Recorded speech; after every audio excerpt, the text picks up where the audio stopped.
Hundreds of miles away near the Mexican-Guatemalan border, John Major Jenkins believes he's already discovered the true meaning of the Mayan prophecy. And he says it has nothing to do with the doomsday. Jenkins has come with us to the early Mayan site of Izapa, where he says the 2012 date originated, and where he hopes to find proof that the Maya meant 2012 to be a rebirth. He takes us to an area where the ancient Maya held sports competitions. Here we have the throne on the west end of the ball court at Izapa. This is the most important monument for understanding what 2012 means. On the front of the throne, you have the solar godhead being reborn from between the legs, and the entire throne points down the lengthwise axis of the ball court to where the sun rises in 2012 in union with the dark rift in the Milky Way. It's over that horizon that the convergence of the solstice sun and the dark rift in the Milky Way occur in 2012. The galactic alignment happens only once every 26,000 years. But why did the Maya choose this exact spot to play their ball game? As for the ball court, Jenkins says the point of the game is to act out this alignment of the sun and the center of the Milky Way. The ball game was more than just a demonstration of athletic prowess. It symbolized the mystery play of the Maya creation mythology. In the Mayan creation myth, the hero twins, as they are known, seek to avenge their father, who was beheaded by a selfish deity known as Seven Macaw. So when the ball goes through the goal ring, that's like when the head of the father of the hero twins gets placed back on his body because he had been decapitated. The ball game is basically about the resurrection of the father of the hero twins. It's also about the rebirth of the sun, but it's this world age story. It's this mystery play that speaks to the world age process. So it's really about the rebirth of the world at the end of the cycle. Jenkins believes it's crystal clear the Mayan prophecy is a message of hope. Whether we heed that message is up to us. We have the free will choice to choose transformation and renewal, or we can choose to curl up and succumb to fear. Jenkins is racing against the clock to combat what he says is a growing wave of fear. Ahead, we'll meet some of those people who are anxious about a 2012 doomsday. They're making drastic plans, preparing for the worst, when 2012 Startling New Secrets returns.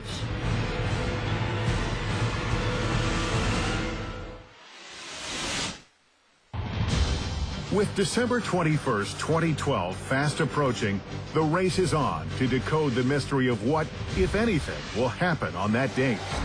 Our investigation in Egypt is at a critical stage. Tantalizing clues hint of a massive structure beneath the sands here at Hawara. Could it be the ancient labyrinth some believe contains secrets about a past cataclysm and how to survive a future one? As tempting as it is, we're prohibited from excavating here without permission from the Egyptian government, something difficult to obtain.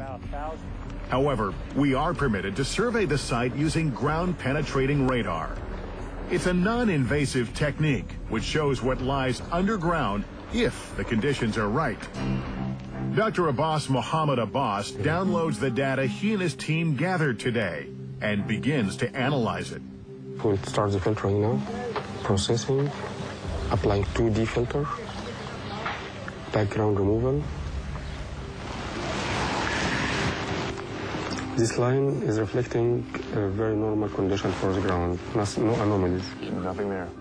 With the groundwater so near the surface, it's difficult to get a clear picture of what's beneath us. So far, the data reveal no anomalies, which means no sign of a possible labyrinth. Suddenly, Abbas sees something intriguing. I can't judge 100%, but there is very faint hyperbolic shape here. You see something? Here. So potentially we're looking at something that hasn't been seen by anyone in thousands of years. Yes, but I can't say it 100% due to the interference of underground water. So the next, we're going to look at the next line. In the same the position. same thing, then you got something. Yeah. Let's take a look. So this is a potential anomaly here. Possible, yes. Okay. Nothing here. Nothing there. This is tedious and frustrating, isn't it? Of course, yes. You are expecting to catch something and then you lost everything. Anyway. Like fishing. Despite some promising leads, our nets come up empty. More radar surveys will need to be conducted before anyone can say for certain whether the labyrinth lurks beneath the sand here. So far, nothing about 2012 and how to survive it has been revealed here. But not everyone is waiting for the answers to emerge from the sands of Egypt. Some believe there are governments across the globe quietly moving forward with plans to prepare for and even prevent whatever might happen in 2012.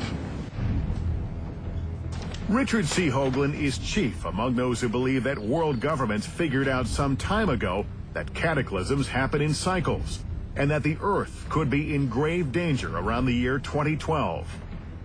He suspects that the Cold War, the war on terror, even the American bank bailout, could be part of a pattern to hide preparations underway since the late 1940s. On the one hand, you can't tell people they're all going to die. On the other hand, you got to do something.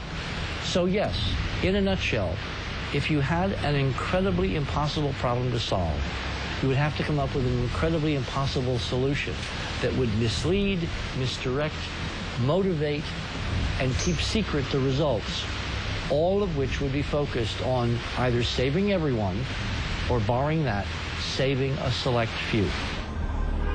According to Hoagland's theory, this massive cover-up started with earth-shaking discoveries made by an Air Force major and his squadron in the mid-1940s. These items belonged to my father, Major Maynard E. White, when he was up in Alaska, commanding the 46th Recon Squadron. In 1946, with the Cold War unfolding, Ken White's father, Maynard White, seen here in footage taken during an Arctic mission, was tapped to lead the 46th Reconnaissance Squadron, the United States' first strategic air command unit. The squadron's primary mission, to assess the Soviet air threat. If there was going to be a confrontation between us and the Soviets, it would be over the polar cap and through Alaska, the shortest route between potential adversaries. Unfortunately for Major White, magnetic compasses, vital in traditional navigation, are useless so close to the magnetic North Pole. So he and his men had to devise an entirely new way to navigate, using grids, a system that's still in use today. He opened up the Arctic, not just to world aviation, but also to military aviation. In the process of developing this new system, White's unit made a startling discovery, one with potential implications for 2012. What they found was that the magnetic North Pole, after they tried to pinpoint it, was 200 miles north of where they expected it to be. This information they took to the Pentagon.